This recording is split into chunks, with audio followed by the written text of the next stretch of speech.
Okay, so are you ready to dive into a world that's a bit more like Apollo 13 than Office Space? I like that. We're talking about the life of an oil refinery control room operator. Right. You sent over some really interesting material from RoleCatcher about this career path, and Yeah, to be honest, it sounds intense. it definitely can be. Yeah, it definitely has its moments. Um, Forget spreadsheets and conference calls, right? Imagine you're the one who's holding the reins of this massive industrial operation. Wow. You're monitoring all these intricate processes, troubleshooting problems before they get out of hand. Role Catcher really paints this picture of somebody who has their hand on the pulse of a system where even the tiniest little error could have, well, huge consequences. Yeah, you've got my attention. Yeah. So we're talking about a job where you really need nerves of steel, Yeah. a mind that can juggle multiple scenarios at once. RoleCatcher mentions these electronic representations that the operators use. Right. What exactly are we talking about? Like, what would I actually see on the screen in front of me? So think of it like a really high-tech dashboard, right? Right. But instead of just like your car where you've got, the speed and fuel level, Right. you're overseeing this entire network of processes that transform crude oil into gasoline, diesel, jet fuel, Wow. you name it. Okay. So we're talking about these distributed control systems, or DCS, and programmable logic controllers, PLCs for short. Gotcha. These systems basically give you this real-time view of everything that's happening in the refinery. So like temperatures, pressures to flow rates, tank levels. So it's not just about flipping switches. No. It's about understanding how all these different variables Yeah. work together and how they affect each other. Right. RoleCatcher uses this phrase, eyes and ears of the refinery. Right. That's a pretty huge amount of responsibility. Mm-hmm. What happens if, say, a pressure gauge starts going into like the danger zone? Well, that's where quick thinking and a really, really deep understanding of that process really come into play. Because if you spot an issue, you have to act fast to correct it before it becomes a bigger problem, right? Of course. So this could involve anything from, remotely adjusting valves and flow rates to even, shutting down parts of the process entirely. Oh, wow. It's really a high-stakes environment. Your decisions have a direct impact on the safety of the plant, the people working there. It's a big responsibility. Okay, that's definitely not a job for somebody who panics under pressure. No. RoleCatcher really emphasizes analytical skills in this role. Yeah. What does that look like in practice? Well, it's not just about memorizing procedures. You need to be able to think critically and troubleshoot these problems like on the fly. Yeah. So imagine like an alarm goes off, right? Signaling this temperature spike in a reactor, you need to very quickly analyze the data coming in, figure out what's causing it, and then decide on the best way to fix it. All while staying calm, cool, and collected. Right. And communicating really effectively with your team. So you're a problem solver. Yeah. You're a communicator. You're kind of like an air traffic controller, but for a system that's like constantly in motion. It's a good way to put it. RoleCatcher also talks about the adjusting variables part of the job. Yeah. What kind of adjustments are we actually talking about? And how much autonomy do operators have to make those decisions on their own? Well, it can be anything from like minor tweaks to major interventions, to be honest. Okay. So you might adjust the flow rate of a cooling water system to kind of regulate the temperature in a reactor. Oh. Or you might need to like completely reroute the flow of oil to a different unit if it needs maintenance, Right. The level of autonomy you have really depends on a couple things: how much experience you have, the refinery's specific protocols. Right. But, ultimately, your decisions have a direct impact on how efficient the whole operation is, the safety, the environmental impact of everything that's going on. It sounds like a job that requires a delicate balance of following procedures, but also thinking on your feet. Yeah, for sure. What about like the human element? RoleCatcher mentions that communication is key in this role. Oh, yeah. And I imagine in such a high pressure environment, clear and concise communication is absolutely critical. Absolutely. You can't just handle the technical stuff. You have to be able to communicate really well what's happening to your colleagues, your supervisors, even external authorities, if you need to. Wow. It's critical, whether it's a quick update on a process change or a really detailed report about an incident. Clear communication is just, it's crucial. Got to have it for a coordinated and safe response. So you're not just a technical wizard, you're also a team player. Yeah.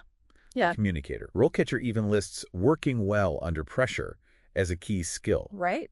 Are there any examples from their materials that really illustrate what that looks like in the heat of the moment? Yeah, they actually give some example scenarios in their interview prep section. Okay. One that comes to mind involves a simulated emergency, so like a power outage that disrupts a bunch of systems. Oh, wow. And they basically asked the candidate to walk through their response, how they would prioritize actions, communicate with the team, troubleshoot the issue, Right, right. all while, maintaining all those safety protocols. That's a great way to test someone's ability to think on their feet, make critical decisions under pressure. Absolutely. It really highlights the importance of having that technical knowledge, but also the right temperament for this kind of role. Totally.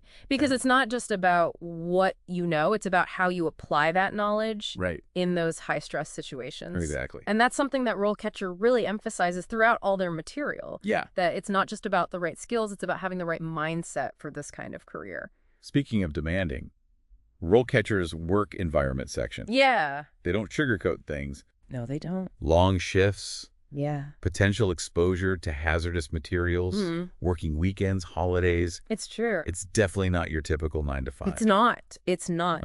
Yeah. You could be working rotating shifts, 12 hours or even longer sometimes. Wow.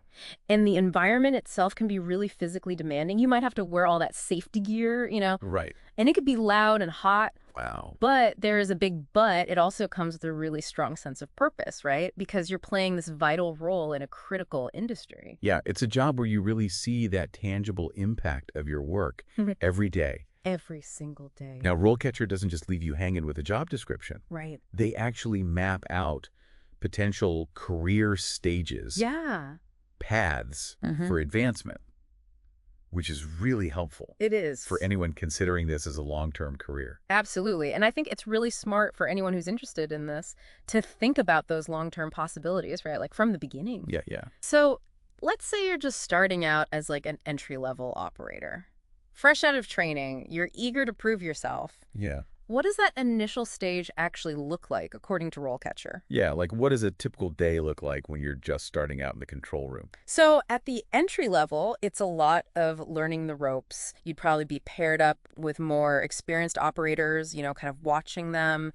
You'll be monitoring specific processes, making basic adjustments when you're told to, and communicating what you see. Think of it kind of like an apprenticeship. Okay. You're gradually getting that experience, building up your knowledge. So it's very much a learn-as-you-go environment. It is. Where you're constantly absorbing information from those more seasoned operators. Yeah, definitely. So you're constantly learning from those more experienced folks around you. Yeah. What comes next? No. How do you climb that career ladder Right. and take on even more responsibility? So as you get more experience, as you're there longer, and you prove that you can do it, you could become a junior operator. Okay. And this is where you start to like spread your wings a little bit, right? Oh, yeah. You'd be taking on more responsibility for, the actual controlling of those processes. You might be troubleshooting some minor issues on your own. Right. And you're going to be collaborating a lot more closely with other departments. So you're not just following directions anymore. Right. You're actually starting to make decisions that really have an impact Yeah. on how the whole refinery works. What does that look like Yeah. in terms of decision making? Can you give me an example? Sure. Let's say a minor alarm goes off. It says there's a little pressure variation in a pipeline. Okay. A junior operator would be expected to figure out what's going on. Okay. Look at the standard operating procedures, the rule book basically, Right. and make adjustments to bring that pressure back to where it needs to be. Okay. But of course, Got to keep the boss in the loop. you're going to keep that senior operator informed. Right. Of course. Of course. You're not on your own. So it's a slow progression Yeah. of taking on more Right. as you prove you can handle it. Exactly. And where does that path ultimately lead? Like, what's the top, the peak, the pinnacle Yeah. of an oil refiner control room operator's career?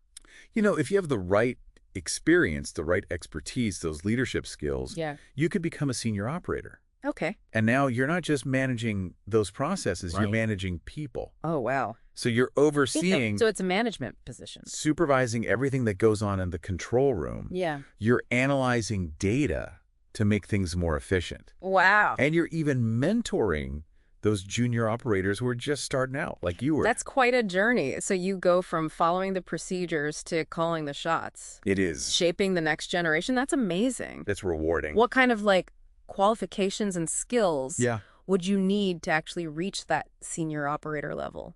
So it's really a mix of education, experience, and those soft skills, those personality things that we Yeah. always talk about.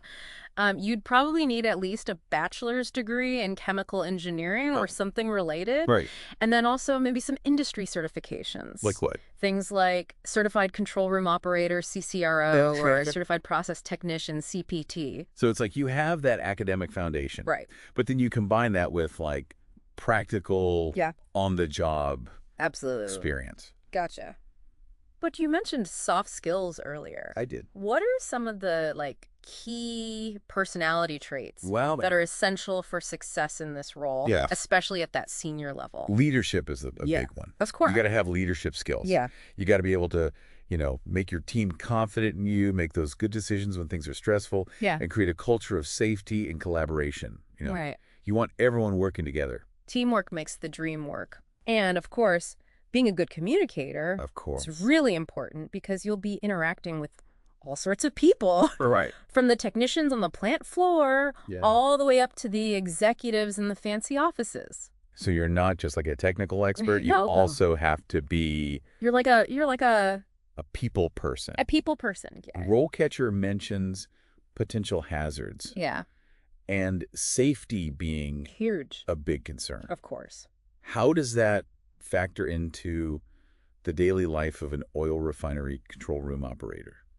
Well, I mean, safety is the most important thing in this industry Huh. because you're dealing with, volatile substances, Right. complex machinery. Yeah, it can be dangerous. There's always some risk, you know what I mean? I do.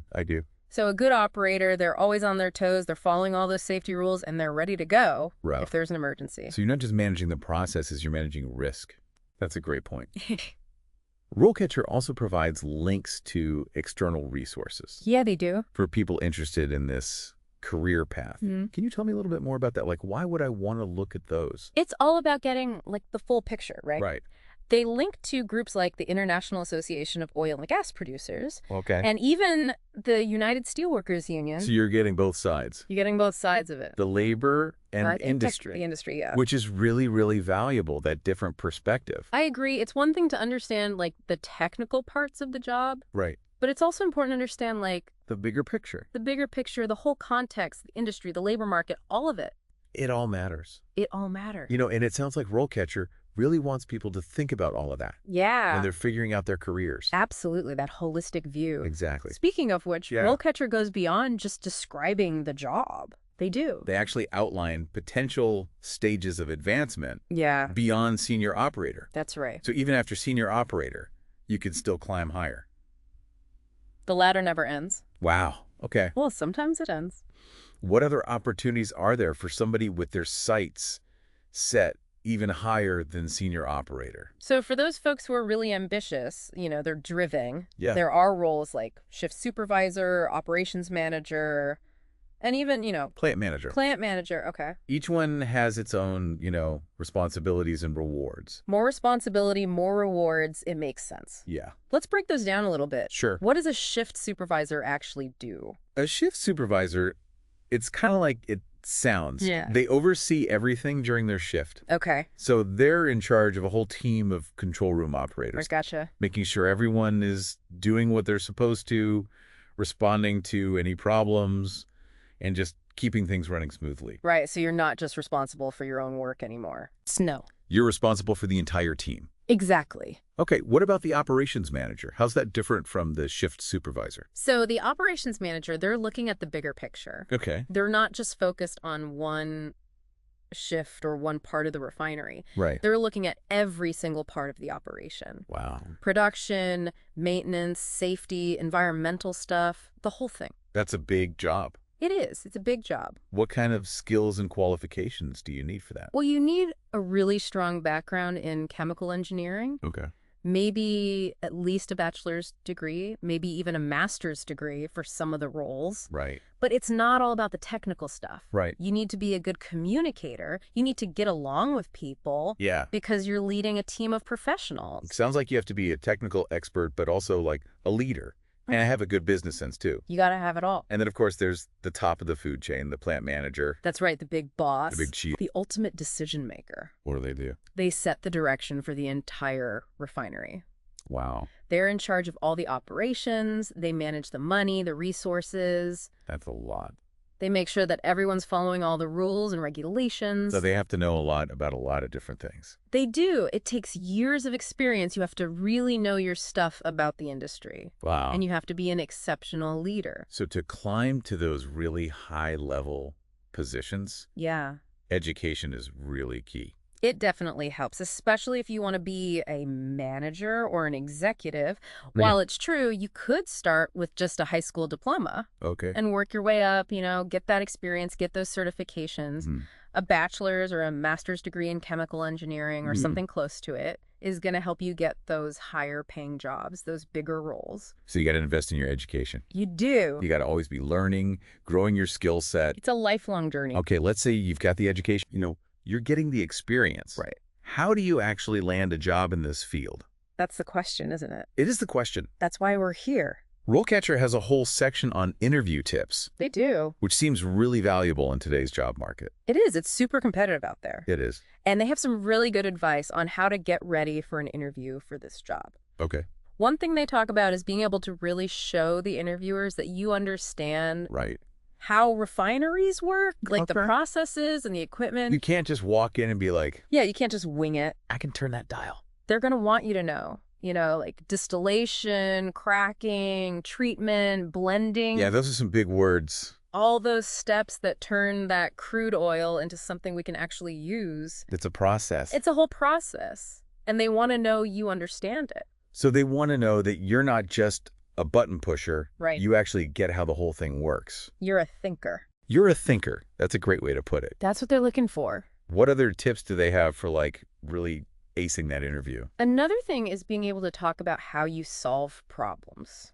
Okay, so let's... So be ready to talk about a time when things were tough Mm-hmm. and you had to figure out what was going on, how you did it, Right. and the steps you took to fix it. They want to know you can think under pressure, That's it.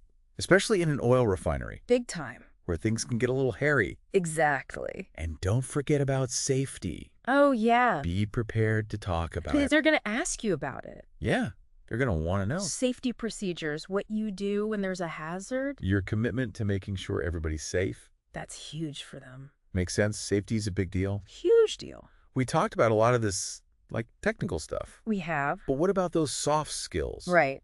The personality stuff. It's all important. How do you show those off in an interview?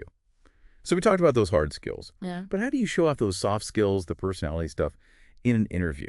Well, it's all about using your experiences, right? Yeah. Being able to give, real life examples. So think about times when you had to, work with other people. Maybe there were some disagreements you had to work through, or you Yeah. had to get your point across when things were really crazy. Right. So if they ask you about teamwork, Yeah. you don't just say, I'm a team player. Yeah, no. You tell a story You tell a story. about how you were on a team and what you did. Exactly. They want to hear those details. The more specific you are, Right.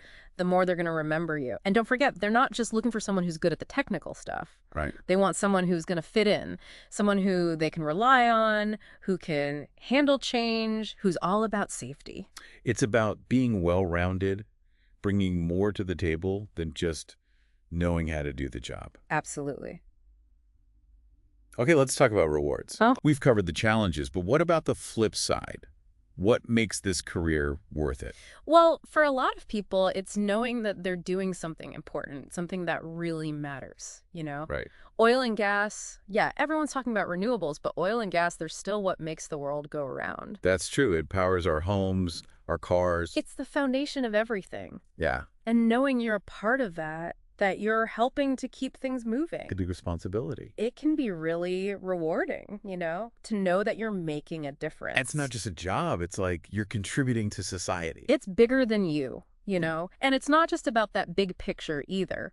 Okay. There's also the feeling you get from solving those complex problems, really mastering those systems. Right. Like you said before, it's like a giant puzzle. A giant puzzle, exactly. And you're figuring out how to make it all work. And when you do, when it all clicks into place, it's really satisfying. You get that sense of accomplishment. Absolutely. And it keeps you on your toes. You're always learning, always growing. It's not a boring job. No. And let's be real, the money's good, right? Oh, yeah. The oil and gas industry, they take care of their people. RoleCatcher mentioned that the salary can vary. Yeah, it depends on how much experience you have, where you are, who you work for. Right, of course, but in general. But generally speaking, the earning potential is really good. So you got that potential for like financial stability, Yeah. but then also that career growth. You can climb that ladder. Okay, we talked a lot about the present, Well, yeah, but what about the future? The energy industry is changing so quickly. it is. Renewables are getting bigger. Automation is changing everything. It's a whole new world. What does that mean for oil refinery control room operators? That's the million-dollar question, isn't it? It really is. Is this job going to be around in 10 years? Yeah, are they going to be the next dinosaurs? That's what makes it so interesting to talk about this right now, you know? Because, yeah, things are changing. Big time. But I don't think those skilled operators, they're not going anywhere anytime soon. Really? We're going to need people who know how to do this for a long time. So it's not about oil and gas going away. No. It's about how they adapt. Exactly. It'll take time to transition to a more sustainable energy mix, right? And even as renewables become more common, oil and gas, they're going to be around. So it's not one or the other. It's finding that balance. That's it, finding that Meeting balance. our energy needs while protecting the planet. And that's going to take smart people who really understand how oil and gas work. So what does this all mean for someone who's thinking about this career now? Learn to adapt. Adapt, okay. Be ready for new technologies, new ways of working, always be learning new things. You got to be a lifelong learner. That's the key. Always up for a challenge. Exactly. And the people who do well in this field, they're the ones who like that, you know? They like the fast pace, the high stakes. The adrenaline. They see those challenges as opportunities. They're not afraid of change. So the job might look a little different in the future, It might. but it's still a good job. It is, and it can be really rewarding, you know, if you're up for it. I hear that. And RoleCatcher, they give you all the information you need to be successful. They set you up for success. That's right, they do. Well said. Well said. And on that note, it's time for us to wrap up this deep dive. It's been fun. It really has. We talked about so much, the day-to-day of the job, the career path, the challenges, the rewards, the future of the industry. The whole shebang. Hopefully this episode has given you a better understanding of what it takes to be an oil refinery control room operator. And maybe even inspired a few people. Yeah, maybe there's some future operators out there listening right now. You never know. Big thank you to RoleCatcher for all the great information. They're the best. And to you, our listeners, if today's episode got you thinking about some other career you're curious about, let us know. We're always looking for interesting jobs to deep dive into. Until next time, happy job hunting.